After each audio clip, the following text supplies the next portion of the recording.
In this video, I'm going to show you how you can add a Wheel of Fortune-like wheel to the end of your game to basically make a decision for the user. So right now, once you recycle, there's another level to the game where you have to now spin this wheel, and you either will land in the actual success region, which is right here, or in this trash region.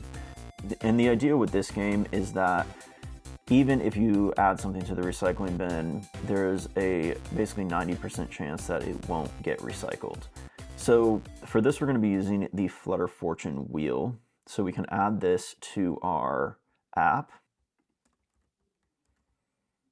and make sure that Flutter pub-get is run. Now, if we start our game currently, this is what we are dealing with here. You'll see that we do actually have that end screen. But the end screen is very simple. This game actually goes a little bit slower, so I'm just going to show you the one example here, and then I'll make that end screen kind of be the default. So if we hit that, this is our end screen state here, and what we want to have is just that wheel showing up here. So we can make this the default pretty easily by going into our router. And then this was all set up in a different video, but we're going to make our initial location that end recycle. So now this is just an easy way to always have this page here while we're actively developing it.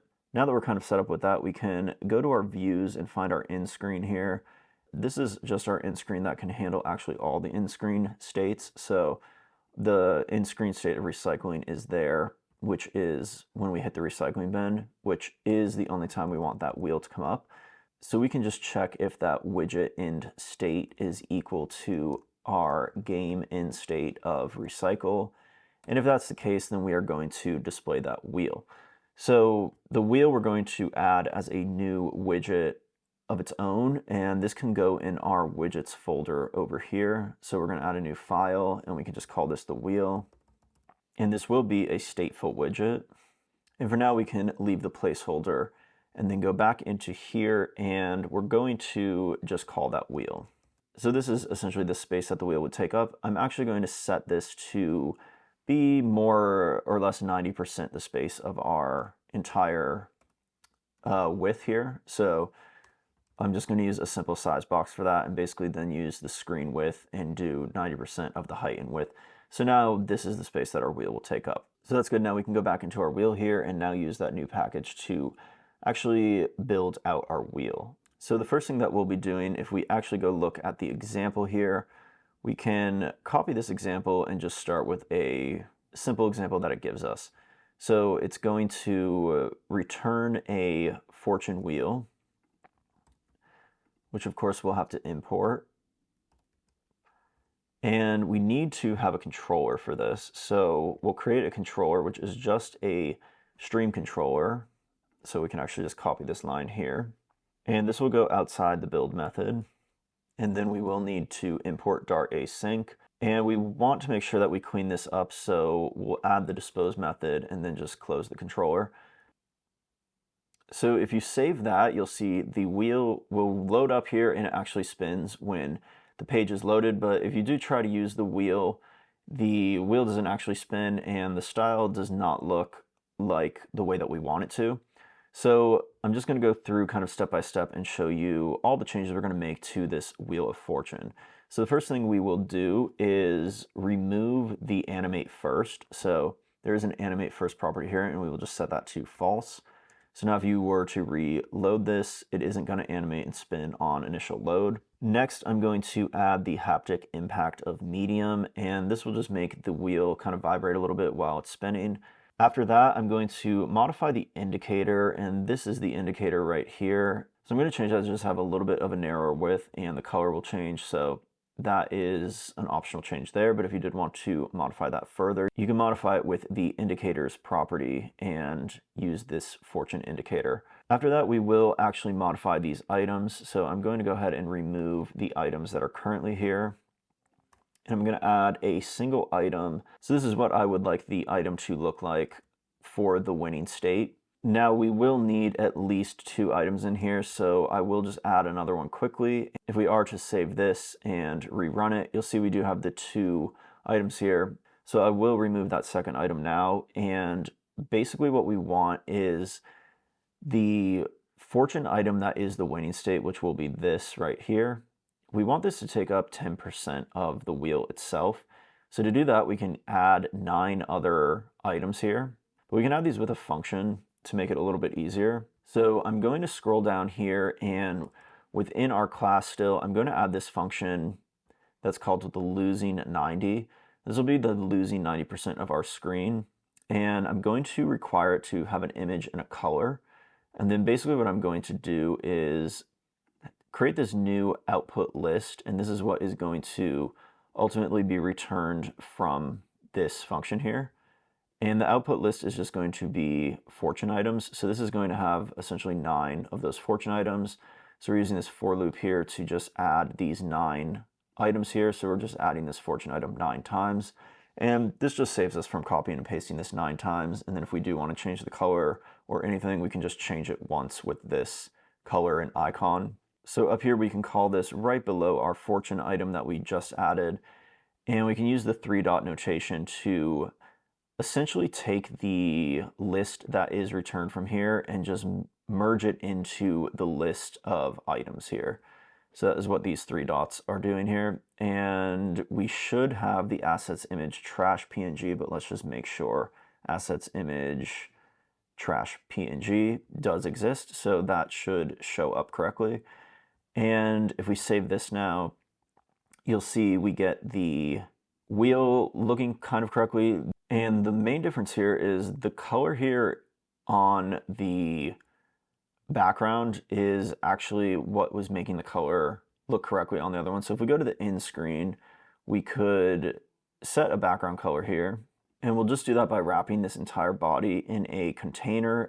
And we'll set the decoration to a box decoration and give it a linear gradient like this. And we actually no longer really need the app bar here, but we will keep this game over text and just move it down into the body. So in the column here, we can just make the first item that text, and we can give this a larger size 35.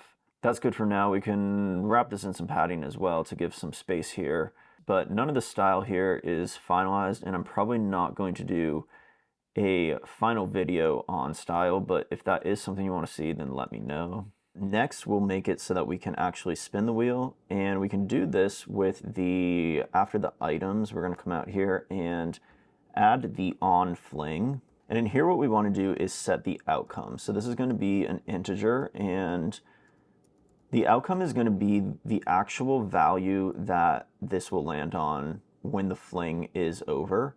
So for instance, if we set the on fling to 2, and then we added it to our controller, so we called our controller, which is what we defined initially, just this controller here, which is a stream controller.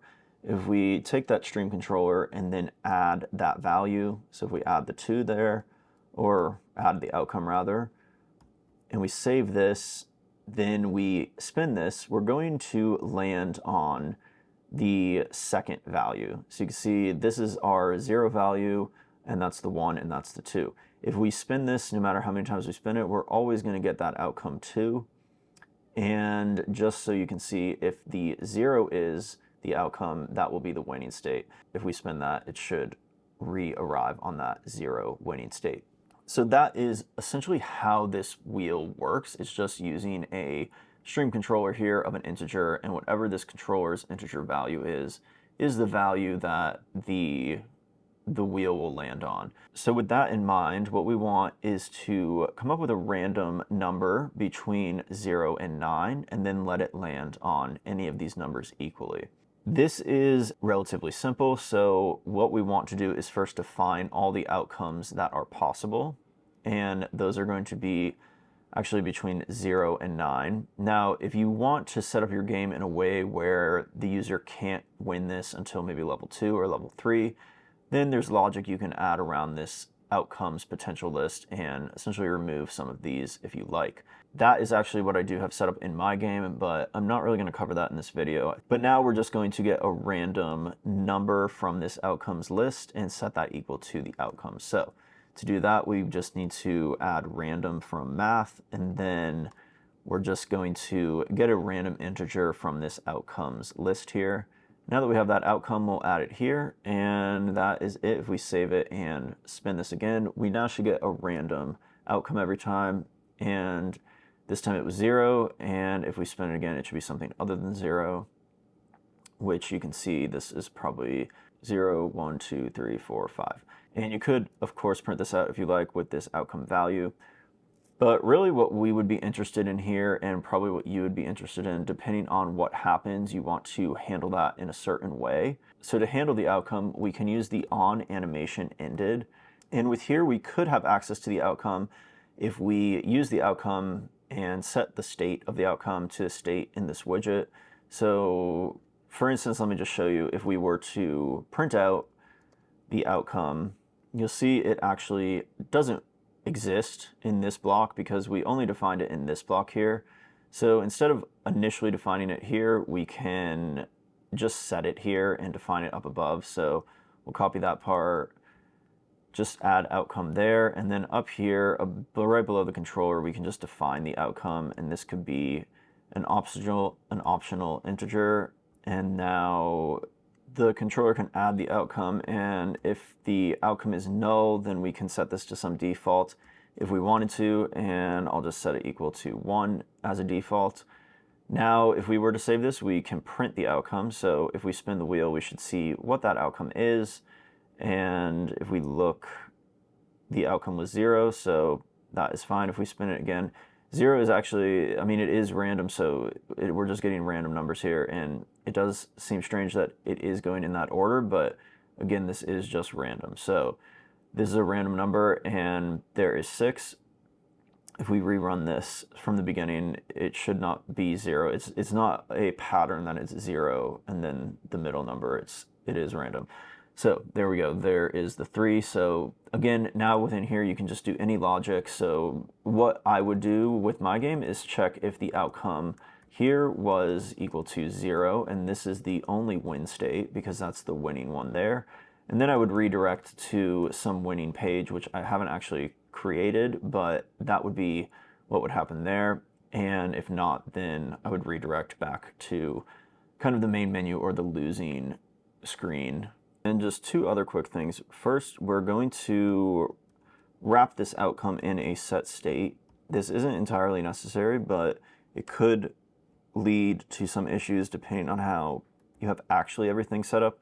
So if you just wrap that in set state, we'll just know that the outcome is always going to be set so that when we use it down here, the state of it will be that current value. And the last thing is the shape of this here is not quite as 3D as it looked in our example. So to make this look a little bit more 3D, we can wrap this whole thing in a material widget. And then there's 2 properties we're going to give this. One is the color, and this will be colors.transparent. And the second thing is going to be the shape, which we'll set to a circle border. And then we are also going to add an elevation, which we can give of 6. So if you save this, it just gives this a little bit of a elevated kind of rounded look to it, and the wheel looks a little bit more 3D and more inviting to spin. So that is going to be it for this video. Now you know how to make a spin wheel like this and kind of fully customize these fortune wheels. I think the package is pretty nice and offers kind of a lot of customization that you can do within it. But if you have any questions or run into any issues, go ahead and comment down below and I'll do my best to help you out.